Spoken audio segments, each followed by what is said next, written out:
नमस्कार दोस्तों, अगर आप उत्तर प्रदेश सिपाही दरोगा या किसी अन्य एक दिवसीय परीक्षा की तैयारी कर रहे हैं, तो मेरे साथ जुड़ करके प्रश्नों की सीरीज को हल करके परीक्षा में अधिकतम अंक प्राप्त कर सकते हैं।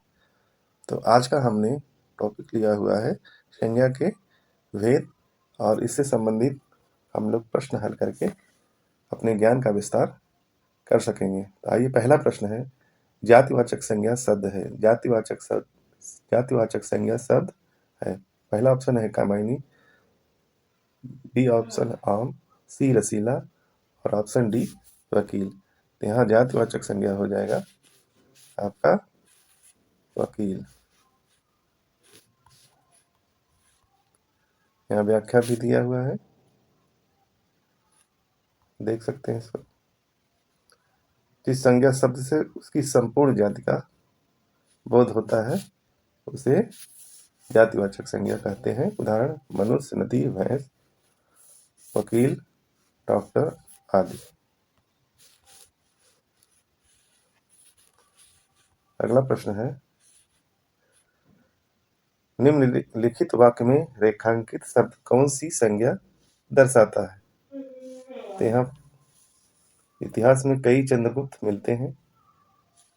इतिहास में कई चंद्रगुप्त मिलते हैं।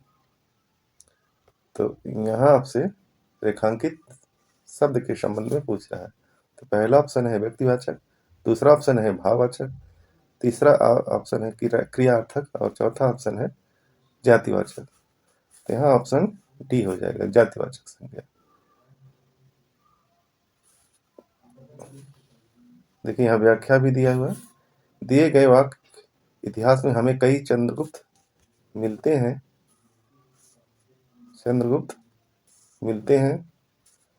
चंद्रगुप्त जातिवाचक संज्ञा है, क्योंकि वाक्य में चंद्रगुप्त अनेक के लिए प्रयुक्त हुआ है, यानी जातिवाचक संज्ञा के संदर्भ में प्रयुक्त किया गया है। अगला प्रश्न है, निम्नलिखित में से कौन सा शब्द जातिवाचक संज्ञा है? तो पर्वत है, मिठास है, कर्मचारी है और गंगा है। पहला ऑप्शन है पर्वत, दूसरा ऑप्शन है मिठास, तीसरा ऑप्शन है कर्मचारी और चौथा ऑप्शन है गंगा। तो यहाँ ऑप्शन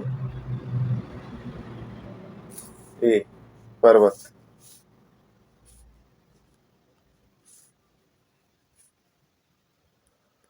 अगला प्रश्न है, निम्नलिखित में से क्या व्यक्तिवाचक संज्ञा नहीं है? निम्नलिखित में से क्या व्यक्तिवाचक संज्ञा नहीं है, ये पूछ रहा है। तो ऑप्शन ए है कौवा, ऑप्शन बी है होली, ऑप्शन सी है हिमालय, ऑप्शन डी है पूर्व। तो यहाँ ऑप्शन ए कौवा जो है यह व्यक्तिवाचक संज्ञा नहीं है, बल्कि जातिवाचक संज्ञा। बाकी होली त्योहार है, हिमालय पर्वत है, पूर्व दिशा है। व्याख्या आप देख सकते हैं।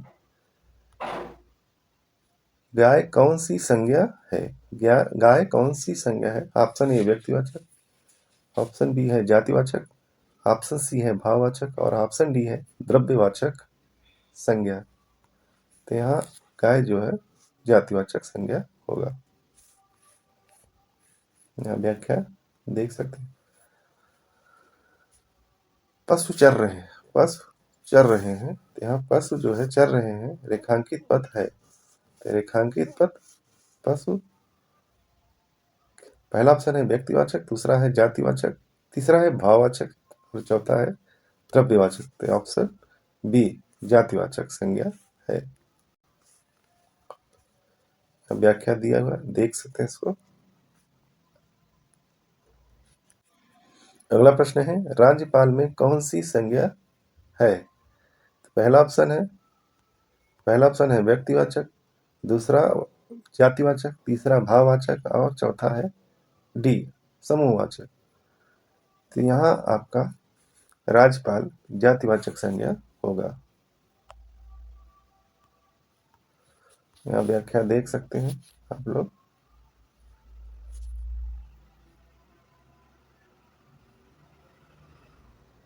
गरीबों की सहायता करो, गरीबों की सहायता करो।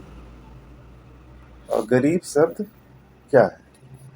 गरीब शब्द क्या है? ऑप्शन ए है विशेषण, ऑप्शन बी है विशेष, ऑप्शन सी है जातिवाचक और ऑप्शन डी है भाववाचक संज्ञा। तो यहाँ गरीब शब्द है जातिवाचक संज्ञा के संदर्भ में प्रयोग किया गया है। जातिवाचक संज्ञा के संदर्भ में प्रयोग किया गया है।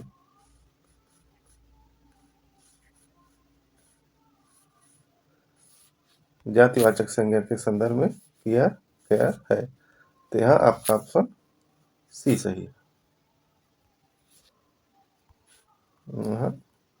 व्याख्या दे सकते हैं।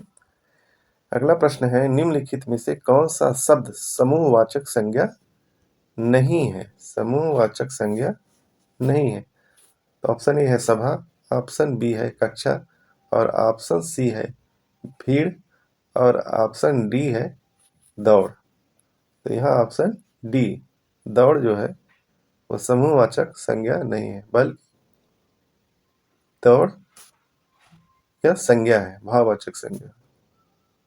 यह दौड़ना से दौड़ बना हुआ है, क्रिया से भाववाचक बनाया गया है।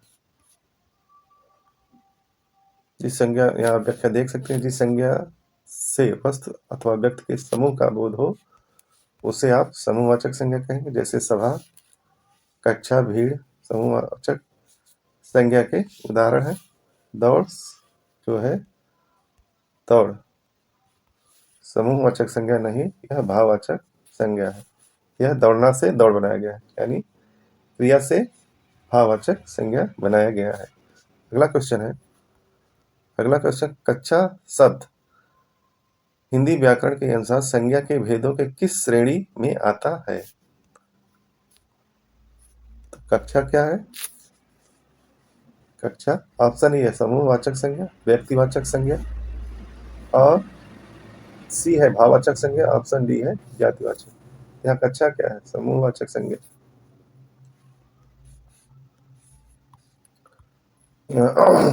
व्याख्या देख सकते हैं, दिया भी है।